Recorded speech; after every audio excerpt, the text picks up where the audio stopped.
জানো তো বন্ধুরা, এখন সন্ধ্যা বাজে, প্রায় সন্ধ্যা নয়, রাতই হয়ে গেছে, 8টা বাজে। আমি রান্নাঘরে রান্না করছি। আজকে খুব ব্যস্ততার সঙ্গে সময়টা কেটেছে। তার কারণ হচ্ছে গিয়ে আজকে তোজোর পড়া ছিল, ও দিদির পড়া ছিল, দুজনকে দিয়ে আসা নিয়ে আসা করতে হয়েছে। ও দিদি এখনও এসে পৌঁছায়নি, কিন্তু এখনই আবার আসলে পরে আমরা রেডি হয়ে বেরোবো। কোথায় যাবো জানো?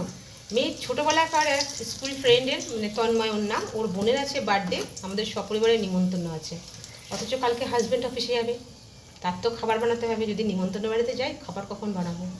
তোজোকে নিয়ে এই বাড়ি ঢুকলাম, এখনও খাবার বানাবো, আবার রিলস পোস্ট করা আছে, সেটাকেও রেডি করতে হবে।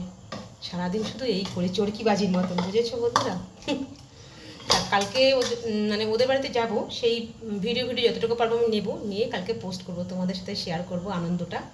তা এখন আমার খুব তাড়া, বুঝেছো তো বন্ধু? রান্নাটা সারি, বাদবাকি ফুটেজটা তুলি, তখন তোমাদের সঙ্গে আবার কথা হবে। চলো। ডিমের ঝোল তো রান্না আমার কমপ্লিট হয়ে গেছে, চলে আসলাম রেডি হতে। খুব তাড়াতাড়ি রেডি হচ্ছি, কারণ মেয়ে রেডি হয়ে গেছে, ছেলে রেডি হয়ে গেছে, বাবাও মোটামুটি রেডি, আমি শুধু বাকি আছি, কারণ রান্নাটা সেরে আসলাম তো। তা যাই হোক, আমি এখানে একটু তাড়াতাড়ি করে রেডি হচ্ছি, মেয়ে ওখানে বসে অপেক্ষা করছে।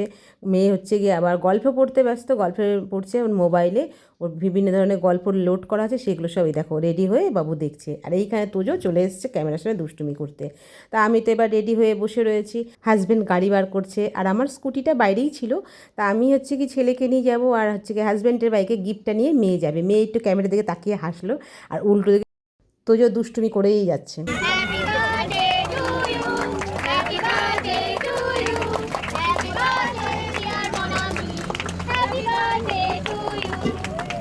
মনামির তো কেক কাটা হয়ে গেল। এই যে মনামির মা, অ্যাকচুয়ালি হচ্ছে গিয়ে এরই ছেলে, আমার মেয়ের বন্ধু, জয়া এর নাম। আর এই হচ্ছে আমার খুব ভালো একটা বান্ধবী, আর ওটা হচ্ছে গিয়ে জয়ার হাজব্যান্ড, মানে এই মেয়েটার বাবা। তা একে খুব সুন্দর লাগছিলো, মনামিকে পরীর মতো লাগছিলো, খুব সুন্দর করে সাজিয়েছিল, গুজিয়েছিল। আর আমার বান্ধবীকে তো দেখতে খুবই সুন্দর লাগছিলো। বান্ধবীর শরীরটা একটু খারাপ, কিন্তু এখনও কিন্তু অ্যাজ ইট ইজ ও সেই একই রকমই আছে, ওর মধ্যে কোনো চেঞ্জ আসেনি। খুব আন্তরিকতার সঙ্গে আমাদের ইনভাইট করেছিল, এবং আমাদের সঙ্গে খুব সুন্দর ও বিহেভিয়ার করেছিল, যেটা আরও বেশি ভালো লাগছিলো। আর ওর হাজব্যান্ড, সে তো আরও ভালো মানুষ, মানে দুজনে, ওরা হাজব্যান্ড ওয়াইফ দুজনেই খুব ভালো মানুষ। তাই এখানে একটুখানি সেলফিতে, ক্যামেরাতে আমি আর মেয়ে একটুখানি সেলফি নিয়ে নিলাম।